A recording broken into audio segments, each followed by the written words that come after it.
Haleluia. Ia le tua le nei afiafi po le nei tu lao le aso. Ya, whatarofa atu Samoa, lo watu nupele. Wai fo i o whaafonga mai le nei tu la. Ya, whatarofa atu i ate oe. Whatarofa atu i viewers umar tato Polokalame. Ya, whatarofa atu i so se tasi lava o whea lava le mea o e mai moa mai ai. Ia tunuu mamao le nei larolangi, tue whao le larolangi o lo iai. Ia whatarofa atu ia te oe suafa manu maro o Yesu Keriso.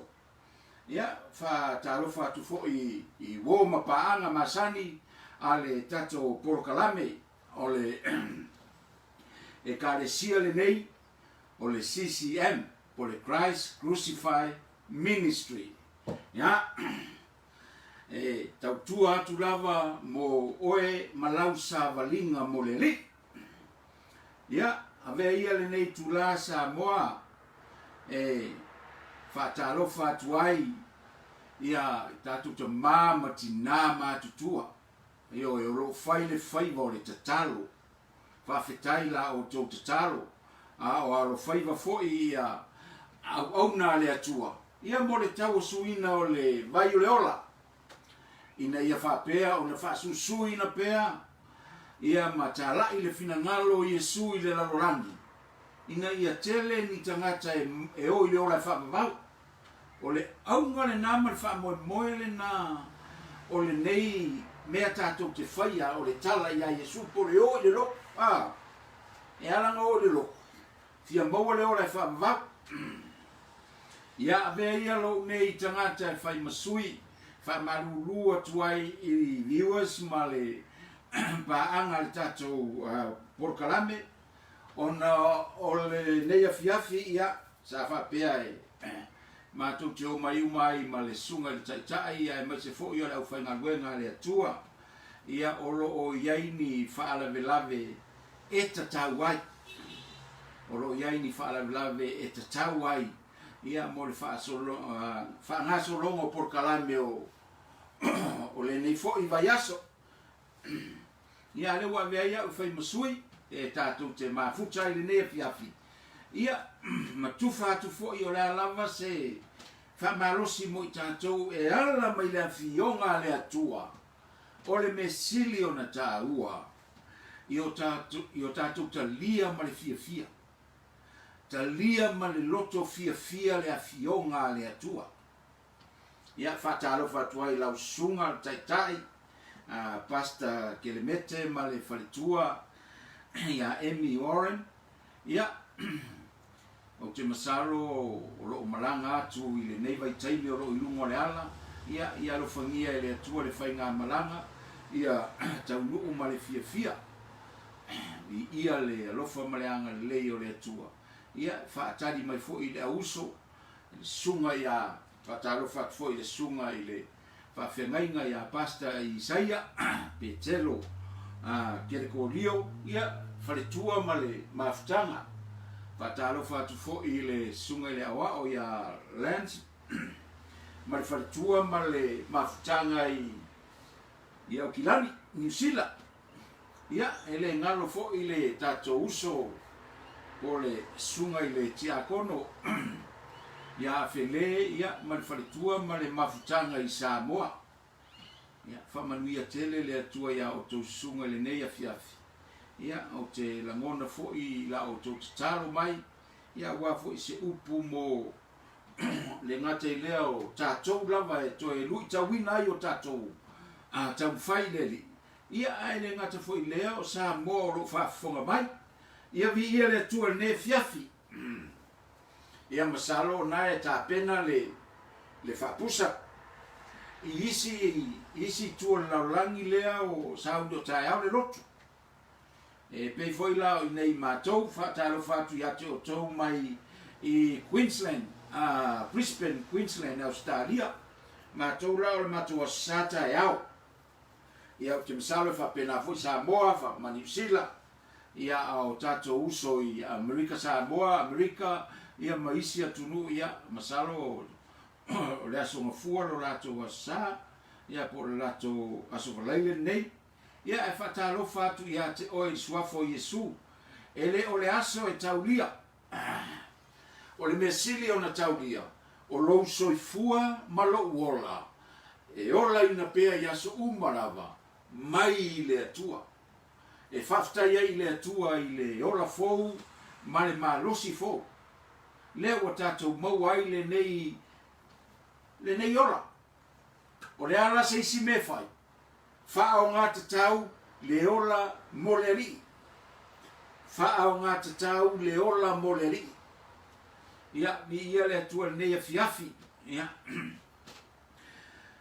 E tatau na moa se upu tātou te tala noa ma faa ma rosi ai ma tufa atu fo I nei a fiafi. Mai le fionga le atua. Awa ese le matango fie o upu le fionga le atua. E lu I tawina ai o tātou wola. Io e. O mea umala mo le whainga le ainga. O to tonu o le whainga ruenga. So se mea lava o whainga o nuu. O malo. O le alava. O loo I to tonu mo le fionga pa ia le atua. Io e. E ala lana tinga ina tātou. O le tau sue I o. Tau sue I o. Ia, au le taatia I. Le taita ina o lau ainga. Le taita inga o lau e kālesia. Le whainga o lau lotu. Le taita ina o le malo. Le whainga o lau whare whainga ruenga. Ia a whai fo I o te supervisor. I to tonu o le whare whainga ruenga. Tai e tusa ma le fina ngalo o le atua. Ia e oke kai sa wā vaangare. Ai tai e tusa ma le fina ngalo o le atua. Ia, wa fia lo loto, ina o whaitau le tusi le nei aso. I le alofa o le atua I a tātou. Te ro Samoa. E le I whaifua le alofa o le atua I a Samoa. Le au te tautala manino a e wha au tū I a Samoa. E le whaifua. Matauria tātou Samoa. Sa whaapea ma kwa e kisi ai leise mea. Leise mea I mo le atua. Whaafetai le maliu o Yesu Keriso. Whaafetai le maliu o le whaola. Ana le ai le maliu o Yesu. Le o maua e ka koule. Le saoro konga e kaimi ngei. Pa mai le tusia Isaia. Lima sfuruiva. Se o whaikau a kuar kusira Isaia lima sfuruiva. Ia le ri. Na ese ma ngai o afionga le atua. Isaia lima sfuruiva le whaipu mua ma le rua. Whaauta. E le I whaapuupuina le a ao Iova. Ia le ma whaaola. E le tuturi fo'i o na talinga. Ia le ma whaafufonga. A petai.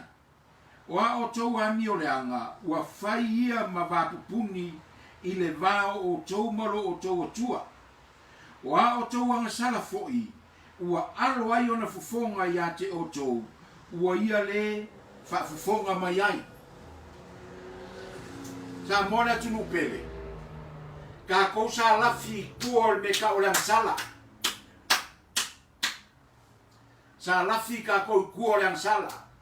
Ele I mawhai ai e le atua onga I loa mai kākou. Aisea, o le vāpupungi leo kākou ma le atua. Nga le mawhai ai, nga le mawhai nga maua se soka inga kākou ma le atua. Onga o le anga sala. O le anga sala le nga whai ma vāpupungi. Ioe, longa winga, makua le ai a se sila whanga le atua ia kākou. Ai whaafetai le maliu o Yesu Keriso. Whai mai o le maliu o Yesu. Le anga malepea I lalo le mea leo le angsala. Le ko ise angsala. Le to iai se angsala. E le ko maliu fo sesi. Ua lama matotoe le maliu o Yesu Keriso. E le ko iai se angsala le laulangi. E lo ko ise angsala le laulangi. A whai e ke whai mai. O la iai le angsala le laulangi. Longo winga wale au ngale maliu o Yesu. E le koe maliu fo Yesu. ua lava le maliu o Iesu, ua lava lona toto paia lea, ua makala i le pa. Fai mai o aso la, whenga i atu ai. A fai e o le aso e alu ele kau le whainga kaulanga a Israelu. E alu le fai taulanga i totonu. E fai le kaulanga. E alu i luma o le atua le fai kaulanga. A o kangaka i o kako, kangaka i a Israelu, e kukuma i fafu. E faa karikari o le alu e fai le kaulanga. E kongi o laika i a le angsala. A o le kaulanga le fai le toto manu. E le lava le koko le manu. Ai, koe o foi les kausanga, koe fai foi. Koe pe foi le manu. Mea ngasa fai whenga i kuai. Mea ngasa fai whenga i kuai. Fai mai no tala al tusipa ia. E ki nganga fai mea nga, ai fai mai kala isa ia. O le anga sala ele ia wese. Ele ia wese le anga sala. Langa e umanginga pe ngele mangu. Koe pe foi kausanga fau, koe pe les kausanga. Ke lo Samoa. Anga o mai kaimi leo fa pe nge kako. O longa winga kang kof kako ma le lafu mangu. Ioi, e kofu ma le lafu mangu. Ma le lafu maa moe. E fai ale anga sala. Ia, saua pe aisi maa moe. E fai ka anga. E fai le mulilua. E fai le ngaoi. E fai le pepelo. Ai saua ka pe aisi. Si whangawhau. Mea nga fai mai antala tu sipaia. E le i kai a nga mamaha si ang sala. Langa koe fai fo. Ai whaafetai i le maliu o Iesu. O le maliu la le o Iesu. Kerisiano sa moa.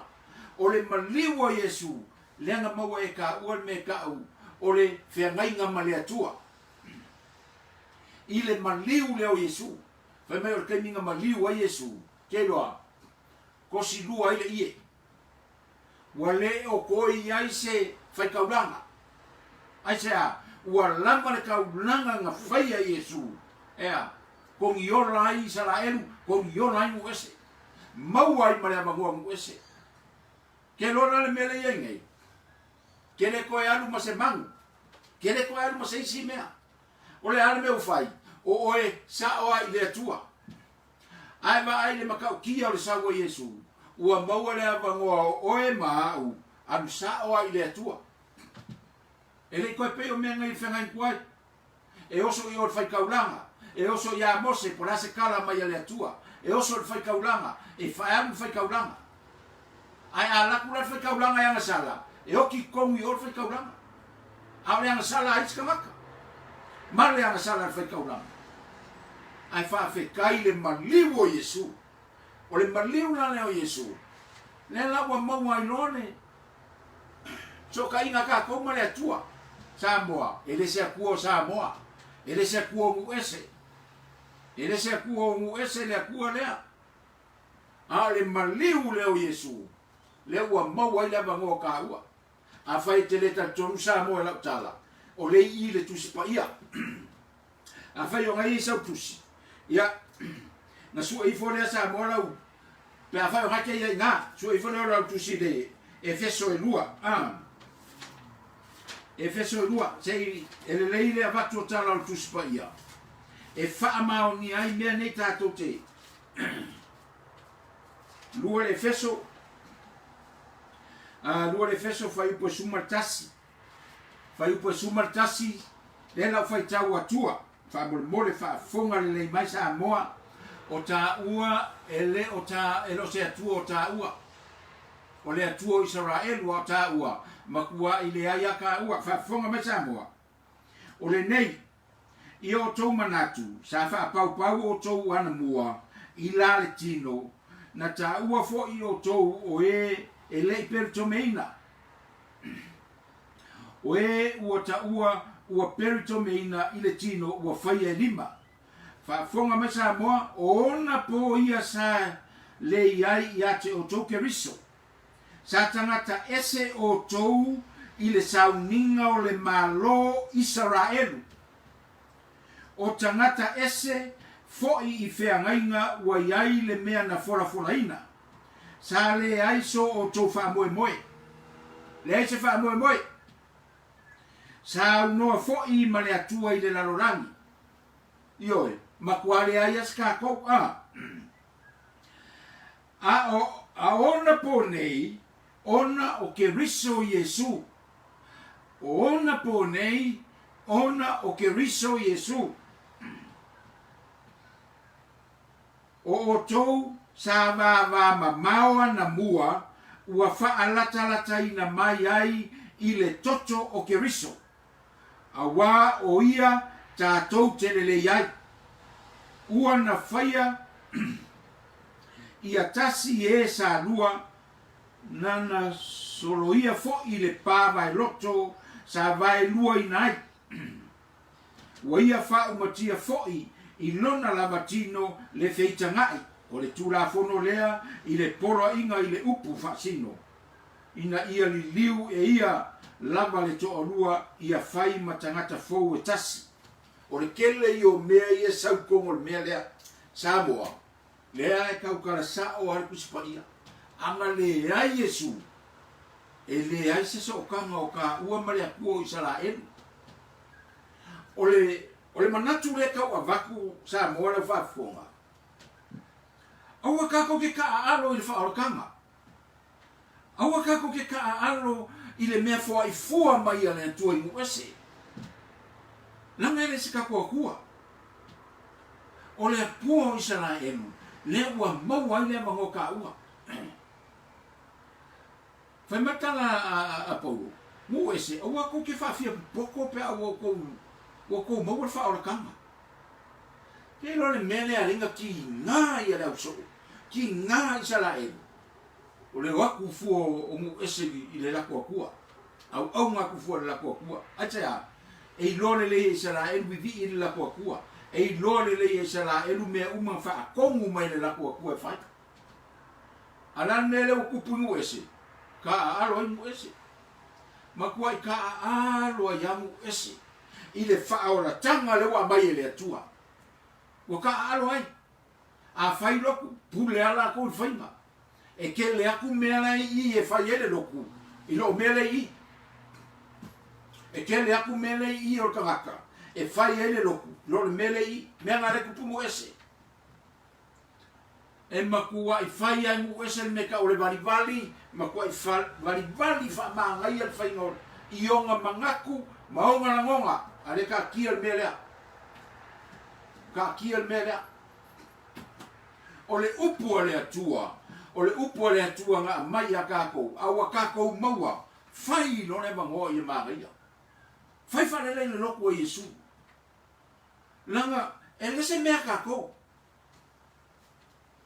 e iei le koe ngā mangaku vanga I ka whaalongo soo ai ka koa aina Samoa lei ngei pai mai o le avaku a me Samoa avaku ka lepe ia pai mai la ia sanga fai a wai le wan wo so la ko afu o le kalanga ki whaalongo soo ai ia whapenga uma le mea le amai ngau le atua le wo fai e muese le wo fai e muese sanga fai a wai le se la ko akua Samoa marau whaafafonga aua maua ka bangoa fai fa le le bangoa e le ko se bangoa e le ko se bangoa o ki anga ngafi o ki ngei o ki kai ao o le oki e sau pe le oki Samoa I kuai lau whiwhiringa e kuai lau whiwhiringa onga ele ko iai se me kau se salamo I lunga le kunga mau ele ko se salamo o leo ke kala mo I kahaka ia fai kaua le mea lea o ke leo kala mo I kahaka lea leo fai kaua le mea lea langa lau ke le loa lau ke le langonga a leo ke kala mo I kahaka ia fai kaua le mea lea le fionga le atua haka ngā rau kala mo aki ai awai mai mo kai me kala mo I fu e lau langi mga e leo I fora koe fai kau kusipa ia leo hango mai a o kahaka ia wala ko I loa Kaka ia wala ko role a fionga le tua. Awar ka alo. Vai se poro la kapipo se si me ka alo ai. Ai o ke ka alo le a fionga le tua. Ioi. Mea ngai ala inga nga ki ngai ai sala e vai mainga. Sole. E mai le la ko kua e pe ka alo e masu e mea ai ka ko. Ai su e mea ka ko ile fa o kanga le tu. Ko e ka nga ile lei ai fa o kanga Yesu male au mainga. Fa mole mole. Ele kokongi ka ko sala ni kupe pongia. Ele kongia. Na kokongi ka ko sala ile makua mali fa si o Yesu. Na kokongi ka ko sala. E ki nga le mea.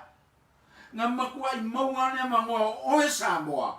Oe ngu ese. Ile whaora kanga e kele. Ile ki nga o Yesu. Nga makua i ki nga. Koe ngā le o sa kauru. Aran me le whai. E ka aro ka kore ki nga le whaora. E ka aro ka kore ki nga o Yesu i lunga sa kauru. E ka aro e ka ko. Ka lofa a. Ile whaora i longa lofa mai. Whai mai koe ngā le o sa kauru. Asea. E manga oe o le mea le ia o Samoa. E manga oe o le mea le ia ki oe mao. Yo o mai e whaora kanga le atua. A lea mai ka aro ka kou. Maua mal fifile mu mea. Makua i lengo relax. E relax a le kele o whaiwhi au le mea lea. E relax i kongo le fionga le atua. E relax le upo le atua. Wha mole mole. Nga ki ngā le whaora le maingo le mea. Nga ki ngā Yesu le maingo le mea.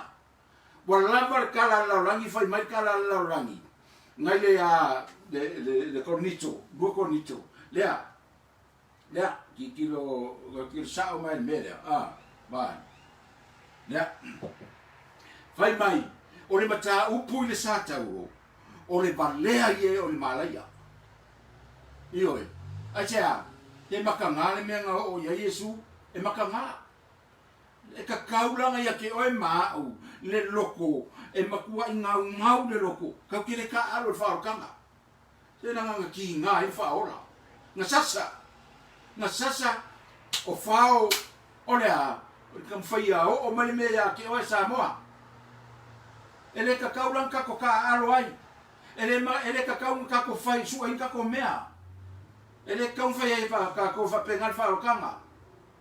Wa ilanga ki nga a fai e ke mangaku i fo lasa o so stila fia pe fa pe o ka mare la pe fa pe o ka manga nga fai fa pe la o ngor manga o ia hola ia Samoa ke la ngonga ki nga ke la ngonga le lofa e o ifo ya ke oi ala mene kupu ke o ka wa le nga luenga le tua ile kele o isfa fa asha kapungi mai le aloku, ame le bank, ora le so sola mai le fe au male, ka valea le ngaruenga le atua, ka alo ai, o su e me ai, o su e kope, a vakule le ngaruenga le atua fai, nga maliu Yesu e su e nyang kope, se fe menga sambo, nga maliu Yesu su e isa kope, nga maliu Yesu i mea nga maliu Yesu inga ia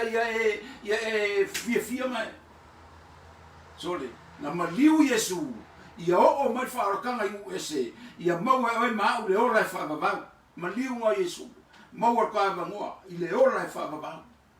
Ai nei maliu Yesu e ke sau e su e ngiau mea i loku, e nei maliu Yesu e ke sau, e ke so onga oke ngi ai ka ngaka, ma so onga whai ka ngaka. Ma ngingo are ka la le atua. Peteru fafanga i mamoe. Peteru leo i mamoe. Peteru kausi i mamoe. Fai le whakaoko. La whakaoko. Mamoe ngari loa. E se ame koe mangaku ai fua i le iwa i le kasi de pe ale i loa fai mai. Nga kiai, nga kuu le iwa. Le kea le leo mamoe le iwa. Aya. Alu e su e mai le mamoe kasi. E lei loa se sili mea ngai ai. Pe ngā e nunga le maunga, aru i lalo vangu, kimu, su e are kasi lea. Pe mai ngaua maua, afisi mai. O le haka le ngā o le leo mamoe le lei, fai mai Yesu. O au le leo mamoe le lei. Kuinga koe le leo mamoe le lei longa ola.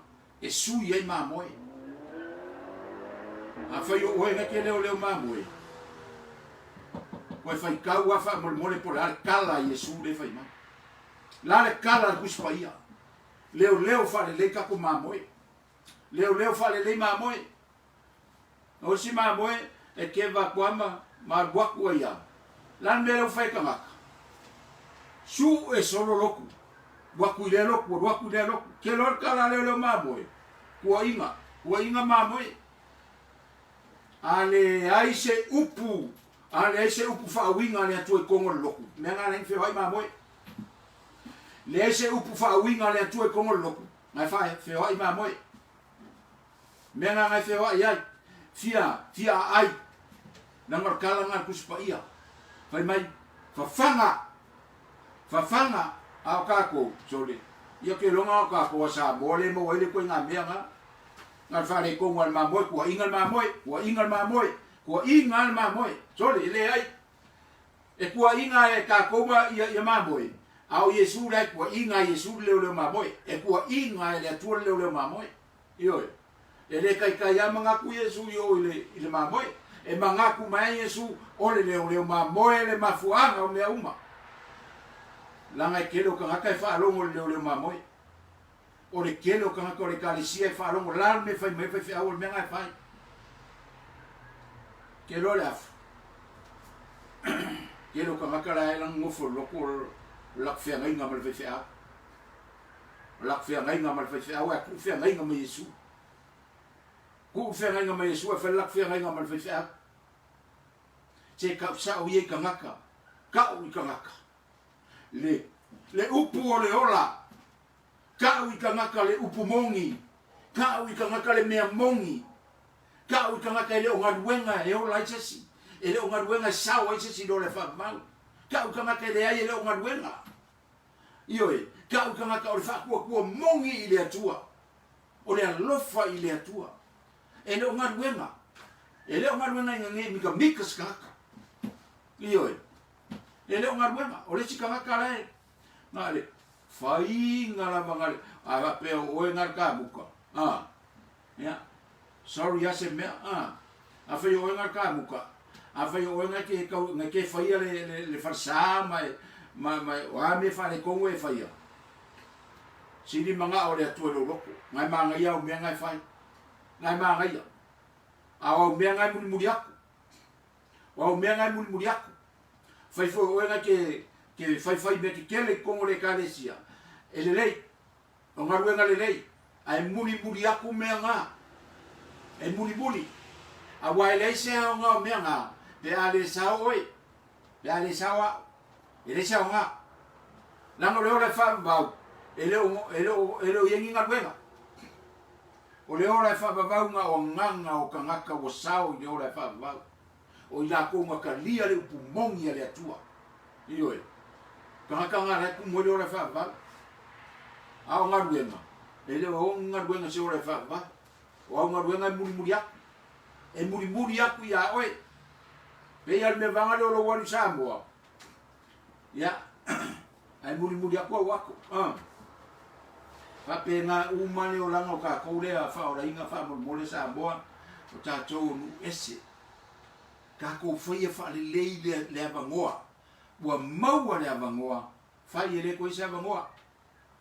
e ongo fuku roa uma na ongo fuku a uma le ai se salamo i lunga ku ngama ke fiu e ka fiki fa ya ku ya Yesu se e ko sau wa lewa e wa longo po ai vo yo na ke kiro mai wa fa longo e le ko ia se me fufia o koringa wa fa longo ka uma le fionga le tua le kele o la unga waku ya so uma ele ko ia se me e ke pepelo ai lumo le tua mai fa pe o ke le fa longo le ngamea o ke le ia le ai se me ke ko lafi ai le se alo fanga ai lumo le tua ka ko pe ia le mea le e au ngangi a ka ko ale o fenga wenga fa bolbole au fenga wenga la ne fa longo uma kana ko le kalesia ile kai e fa longo uma ia e tu sapo ai ale si fe au fa ma ku e fea ai ala ku fe au ngai la we kalesia na fa longo la uma mai ma ngai la mo fe au li ma ngai le la uma ai fa fa ko munga o laua fa fe au ke fa longo ya le la ke kala ngo aku fa fe au nga ka ia loku fa mole makua ku sa o le me ikaka e fa longo foi la ko po le an fa mai le nga loku le an fa mai le nga ai e ala nga sa o mole o la ila foi pese e ala nga sa o mo ia ka pi yango e ala nga sa o mo ia le ka e pese le leilo nga leo ke lo e fa longo le leilo ka nga menga o au me uma po ka lengi nga e muri ako e muri ako ka lengi nga e manga ole atu e lo loko e manga ole atu e lo loko e le manga ole ko se si mea e manga ole atu e le kaka e a mio kongu lo loko io e le fa per la va sorry o ka le si a mio kongu e sao a mio kongu ele ai masinga wa mio kongu ele ai maseme ka o se a mio kongu ao ai se a ngai makanga e pisia ele anga la wa mio kongu a le a mio kongu le atua o le a mio kongu nga mai ka ke a mio kongu ai ua lava le a mio kongu le atua so ye ko ke kumfa ko wa mio kongu me an ku ye sun fa mai vai la força eu mara ku si upu e fa ku la ko a mio kongu kom fa ya la ko fa ku la ko a mio kongu ia nga la unga ko le fa pea e ke le la unga se si me ka se al me ke la unga ai a mio kongu ile afo il faut io fa mai awanga e fa seinga o ko ya mio kongo o ko no mone tua ai mio kongo o ko ya fai fa le se fu ai ma ia fo wai fa manguia mai le tua sole e lo manguia o kan haka le tua o lo fo ai aku le sika ka makiva o lo fo ai aku ka haka o fia maua se sosoan me anga lenga fa manguia mai le tua ya ka ko le fa ko Yesu ma boy mo sa o le fale pui ko ke le yasia sa o le fale mai ko ke le yasia kwa sa o fia ai ko ke le lan me nga kupu ka ngaka ia ngale alo lofa i ko nga ngaka nga sa o le lava ko ke le ava ko se mea ya fa mai nga fa Yesu ava ku Yesu so sesia ko ke fa ia o e fa ka va o e o piko kiki o a nga kala nga Yesu ba vai la kala Yesu fa ke o ri ele alo lofa i ka nga fa mai vai kala Yesu fa ka nga ele alo lofa i ka nga sa fa pui ele alo lofa ye nga fia ai ele alo lofa ye ele ngi la bala fa mai Yesu o a ku fafo le meo ye po sa che vai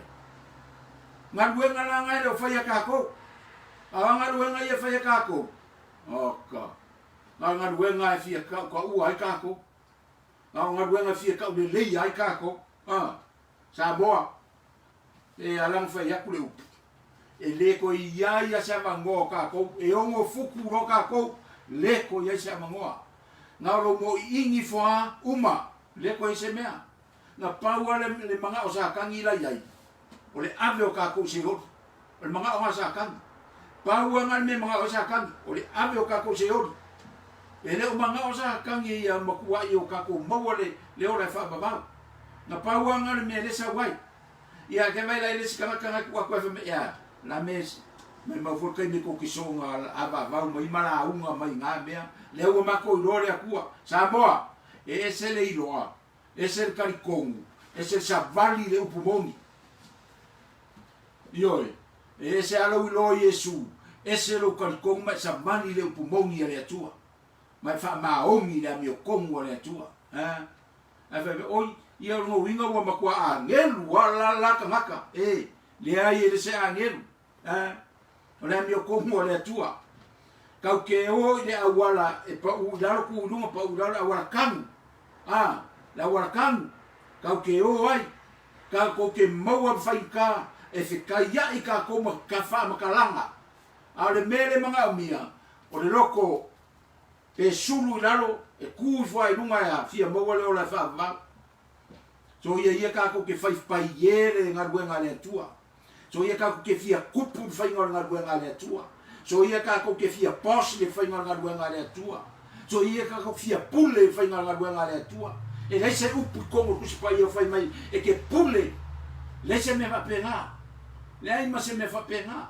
kasi ale mele fe me kongo kusi pa ia leo ma moe le lei io le ai ma se si mea ele ia mai le loko le akua e fai esa o pos fai esa o pule fai esa o fia kama au ku le ai kako fai le ia maua nganga moleli ia maua nganga moleli ele o kumu ia maua nganga moleli awai le sa ngai kumu ai ia nga par o ka le loa makua ia wingo ke siango le orai io nga fai al par o ka le ia Samoa solo mua au ke siango le lau vale i lungore o le Facebook io fai mai le siku fai a presi a lei lo le akua o ke siango o ke siango fa ora ima o la uma e fai la uma au loko la ia e fa pengan ke siango e fa pengar kala Yesu fa me kako ku o ko lalangi se i lo ele lalangi o la fa ngau o ko o so o ko ala mele o so o Yesu le aku lo va vale mai o isi le si ku e fai mai le si ku fa penga solo mo la ke siango ngai fai al mea ka lo fai ka ko ka lo fai Samoa mea ngai ka o ka alo i le fa ora kanga nga maia le atu Israel o le aku Israel nga maliu mo fua i o ma le me ka o fa ora kanga ala mele fai ka alo e ke siango ai ora no va vale mo fai fuko kala i no Facebook ngai no le leia kwa ko me ngai fai mai no Facebook o ko fa ora ina ko ke loko fa piko ko ke manga fa piko ale ka kia pe me ala ko o ka ko o le au kia siango e fa ku ai kangaka au fai al mele nga o ai lava ku mai o nga o mo finga ngalo ye le ku a sa mo le la ka wa ku mele ngai io e lua finga ngalo le atua e fai ele malo o le finga ngalo a lofa o le atua i kangaka ma le finga ngalo ko sa o le atua i kangaka e fa aku ele atua le kangaka e alofa i kangaka e fa aku fo ele atua le kangaka e makua i sasa Samoa pe fa pe fa le ko io e makua i ku fa aku ele atua kangaka e makua i sasa Samoa acha makua fa le ko ngwan mele ya na o loku ai al mele ya oka ai fo le ngore ku na ka wai me fai io fa vai i le atua Samoa io le o la ko le mele lea mele le fa vai Samoa fa vai le atua Samoa o mea uma lava i lunga i kokongo fa vai lea mea mai le kua a poronga i Samoa o fa vai Samoa le kua a manguia Samoa o fa vai Samoa le kua o mea uma i lunga fa vai o mea nga ka kaunsa miti uma i Samoa io ai le fai o fa vai ai waku Samoa fai upuleanga i kai fai aku le lama le o kai uma malo o le mea mai le tua peleanga pea o le mea mai le tua fa vai io e kofi ai le tua kangaka e mangui ai i Samoa e kofi fo le tua kangaka e makua sasa Samoa acha kele faronka kele fia poko a mai le fionga le tua fia poko a mai le malo le faronkanga Yesu langa le ma fua mai lo ke siango ma fua mai fai fe au me ngati nga i kele le kua e ma fua mai fai fe au me ma fua e ai me le fe ka ngo fie fai de sa o le mu kangaka ma le file mu kangaka e la fionga le tua ai lo le o a mai fua isi mau mea me nga alo fa o kanga le tua a o ko mu ese sa mo ka ko mu ese me ngati nga ke le tua ko me nga fai na o foi le sa ku mai luma fa mai ia vi ia kua le pe pelo che vole o pe pelo va pena fai fa le ka ko me wa fa pe o se kua o se sala e lo so wa kua le au sa e vai me sa mo vai me sa mo va pena u lo wa sa mo ke au ka o le fa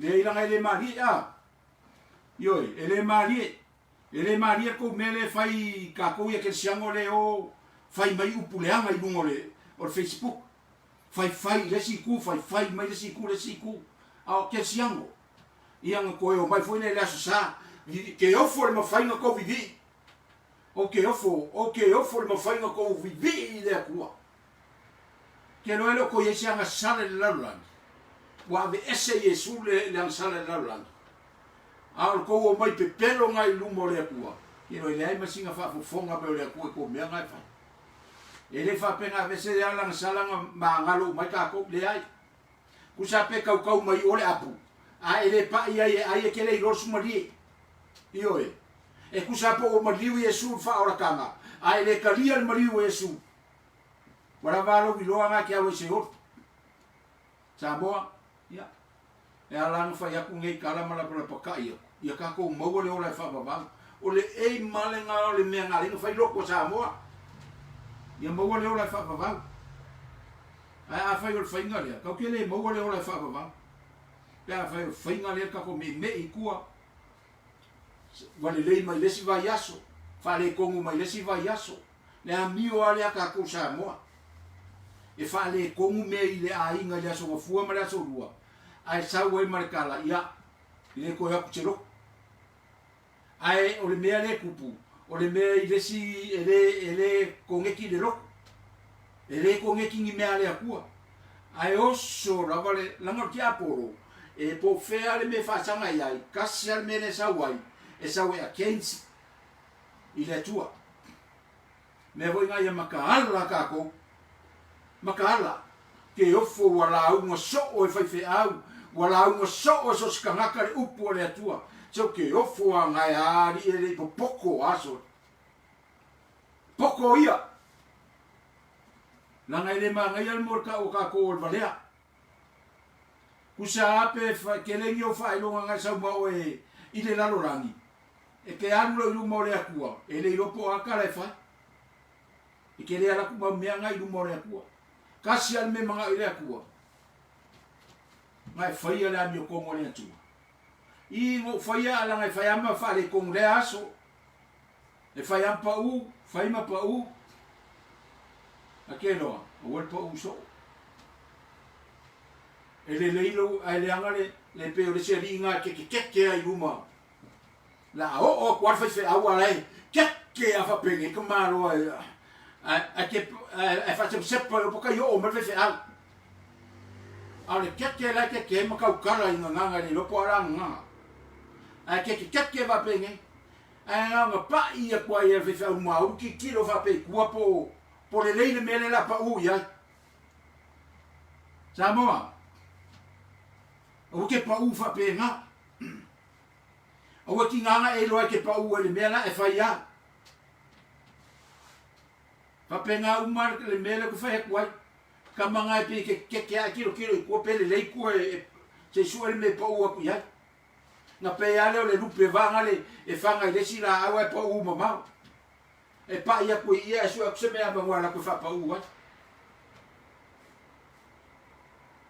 le pa u ai la nga lo va ia kwa le me nga e fa ya la ke fai kwa ele ficou ia faia ngai fa pe voi la ia le ia o le atua alofa io o le atua alofa sa mo le atua alofa o le atua alofa ai ai mang ko sa mo ele o mo for ko sa mai e kelengese le to sa o le atua ele o mo for e alofa le atua a lon ko sa ele o ngofo la sa war ko sa ele ngofo ko sa le atua sa mo i ke wa e manga o e ke pa unga pa u ko le va pese ko sa le ma si no fose u mo fo fi amo ni la langi e sa e alu ese la ko sa e ke ngese ko sa a le alofa le atua uma vai uma le alofa le atua ya oi vai uma le alofa le atua ya ka ua vai umare ro fore tu e kako ia ngare ina ska ko men sa ro ka ro fa kako fa le ko wa kako ia kako ko nga sa mo Paftai e maua la vangoa. Maua la vangoa e whamalosi ai. Ia te oe Samoa. Ia e maise fōi o le upu le atua e fora e ana au auna. Aso uma. Aso uma. Le aise me ke lafi ai. Ke moru aku iralo lea mea. Upu le atua. Solo aku lea upu le atua. Le aise me ke lafi ai. O loo I mea umalava le atua. La le me ke sanga sur solo ai. Sala mo ia. Sala mo ngi roa. Ma sau ia Yesu. Io kai au sau inga loko kako. Ke longo umar kak fa maros. Au kai au kak sau inga. Anu fa le loko. Sau ngi at kai mingi pa fa kele sau ngi mai. Sau ngi kai mingi. Ke au kai au vivi ideri. Elo ro pisi a e la foi le kai au ia. Pasuka. Ia e sau fale. Le se me ai. Ia ngai palau vale va so ako. Ai o la sa alaku. Oh hallelujah. Ke yo for ma fainga vivi. Ka ke ofo. Ke ofo se kamaka e fai kala vale mo fai kala le anga I kamaka. Ai sau la so sa ke ofo le ngavi inga so le fai. O ke ofo foi la u le akua pe a fai e karia mai ali. Sorry. Hallelujah, praise the Lord, oh God, hallelujah, I love you, Jesus. Ala sa palau vale fai mai le interview al pale mia. Ai palau vale aku mal comment si lalo. Ale walu vivi. Menga kau o le makau. Menga kau le makau. Ale nga foi pela ngai palau vale sesika ngaka. Pena go kau ai misa sesika ngaka. Menga kau le makau. Mai mui. Kau kele o koe urasi kaleki. Kele o ke siamo le ele koe urasi kaleki. Kele o ke siamo ele koe impia. Whawhekai le li. O la ia iske siamo la impia. La ia iske siamo ngai uraula. Ai whawhekai le li ia ke oe nga kele o inupia me uraula. Alfisiri. O e mui. O e roko mama. Mea ranga. Le ula le impia. Ai makua kele la barkanga la pisi ngai ai. Le loko parapala, le loko mama, le loko faikio, le loko fa mawalunga, mga ku fa kauvaa, ki kilo mai mo le foi waka fa marosi aku. Ka ingo I moi. Ka lo fa yakako. Ya le upunga sa boa mo tatou fa marosia foi tatou ila na upu. Sa moa ele I maliu fua Yesu. Ngaki ngal fa aula sa kau. Inga ia maua e oe le ola. Maua e ule ola. Ola le ola lea. O le ola e fa au ngaka kau. Inga ia kako sa fanga ku le ola e fa baba. La le ola le ua maua e oe maau. Ua le aise anga sala. Ua maua le ka bangoa. Ka ke o ako e kalia Yesu maka sala mo I lumo le atua. Mawhai aku Yesu o ke kalia ngei oe. A vea mawhaaola I lo ainga. Langa o keiloa. O ke le ilo poral me kupu ngei. O ke le ilo poral me kupu le 5 mingu ke o luma aku. Le sa whalongolongo. No, lisi akanga whalongolongo. Whalongolongo ngafi le upo le atua, ai o ki anga le la. Whalongolongo ngei le upo le atua, ai o ki ngange. Whalongolongo kai au, ai o ki resi aso. Ai whalongo rofa mai, au wale whamaa. Ai whalongo ro le upo le atua, ka lia le atua, ka lia Yesu, ka lia le ali o le ola. O le ala lea, e ki arwa I le o le whamaa. E le va pea la e sau doe ka lia, ia. Wai maua le o le whamaa, ngai arwa le whai me, le ai. E ke kalia mai savali le upumoni mai Yesu o le ala upumoni maleola longo winga o Yesu o fai kokoa o le ala e ke kalia Yesu yoe na paunga le mangoa ke ina I kokongu I inga ia alu o le upumoni a fai e maua mai oe o ku maupea oe I le upumoni o nga e maua le ola e whaavavau. Pa maitala tuspa ia, a mu ia lea au na e maua mai, o whaapea o ngā whai. Longa winga, Samoa, e le whaapea e karia inga, ngai e leska kongunga ngai ke whaarongo iai. Ngai whai mai e karikongu le tua, karia Yesu, ia, ngai agwale o e koe whaile me ke roko iai, a lawa o mga kari, oh, no way. Ke le maua le ora whaapau mea ngā, o wa karikongu se ka ko ngā, karikongu ngā pelo whape ngā. Whai mai karia Yesu, ngai koe agwale pule o ia me whai. Le ai, e ke le maua le ora whaapau pea whape ngā kalia o Yesu. Kalia Yesu, masavali lo pumongi. Ioi, o le mea ngā e ke maua le ora whaapau. Ma e ku mau ai. Langa e sauri e ere kai me asi mai ai. E asi mai o ere ke ku mau. Ia sauri e tātou. Sauri e tātou mo le aso a tae ao, tātou ia e whai a tātou. A tātou lotu tae ao. Ia vi ia le atua. Ia whaftai le atua e maua arka ko avangoa. Maua le avangoa. Sa mua whai le avangoa. Maua le avangoa whai. Le ko e sisi avangoa mo kākou. Le ko e sisi foi kala inga ko e sau mo kākou. Paua le o kala inga sau mo kākou. O la ko e kari kongu le pumoni. Paua ngar kala inga kākou ko ke mo i leo le whaamba. Whamanuia tele le atua i lau whaafonga. I tātou umarama o whaafonga mai le neitu la o le afiafi ia. Whaamaria tu foi pea o whaisinga leo leo wai kongo lau ka vale. Ia po tono lo maota ma lo lawa. Ia po lau wharewhainga luenga foi. Pau lava, ia maua so tā ai. Ia maua i tā ua le ola e whaababau. Samoa, e alofa Yesu i a te oe. E alofa le atua i a te oe. Aleluia. Na pau leo le awala. E maua i e tātou le ola e whaababau. O le talio Yesu malana upumoni. Ioe, ke kau kingo i wha oi lo loko. E le se kaurapu se ke kakaro ai mai whakai kai ni upu le ai. E ke whaiwha oi lo loko.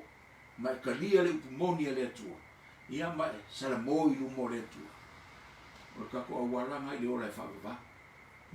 Whamanuia le atua i lau whaafonga tātou talo. Whaftaita mā. Ia au. Tala no inga foi lau upu i nei a fiafi lo mātou atua. E moni ma wha maoni o oi o le atua le ola. O oi o le atua soifua e wha mau. O le tupu o tupu. O le atua malosi. O le atua poto. O le atua atua tasi. E tasi gama oe lo mātou atua.